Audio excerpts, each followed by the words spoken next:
4 مہینے جو حرمت والے ہیں ان میں سے ایک ہونے کی وجہ سے کسی کو گالی دینا، کسی پر لان تان کرنا یہ جائز نہیں ہے، اور کسی کو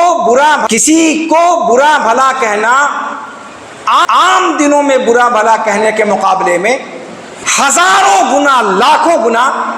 بڑھ کر، تو ان مہینوں کے اندر بطور خاص کسی پر لان تان